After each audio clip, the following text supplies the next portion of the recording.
Hi, my name is Andrea Stevens, and we are going to go through some form and technique for lower body. I'm going to do two moves, the first one being a curtsy and the second being a deadlift. So for a curtsy, I'm going to go ahead and take my leg and I'm going to cross it behind.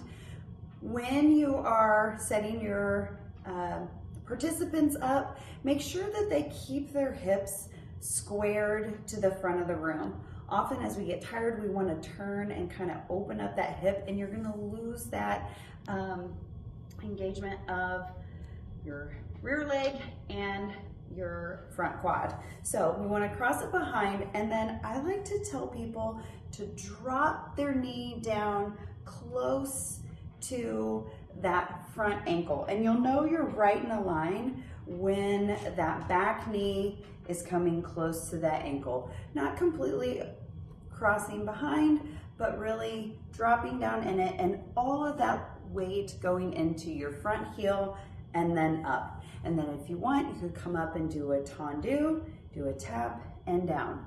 And one of the things I remind my participants over and over again is to keep your head, heart, and hips on a line. So it's the triple H. If you keep them all in a line, it's going to keep that form to the front and all that weight. So we're not hinging forward or leaning back, putting that undue pressure on that knee, but really keeping everything in a line.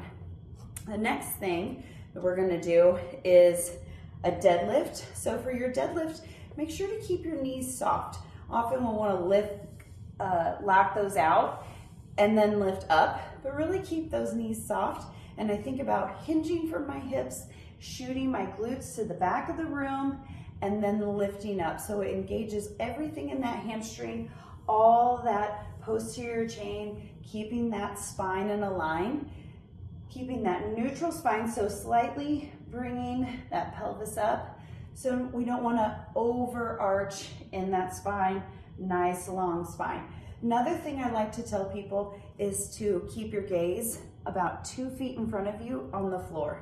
Then that way we're not looking down at our toes, they're not going to round back, but you keep that nice flat, lead with your heart and come up, shooting those glutes to the back of the room, and then engaging as you come up, squeezing from underneath.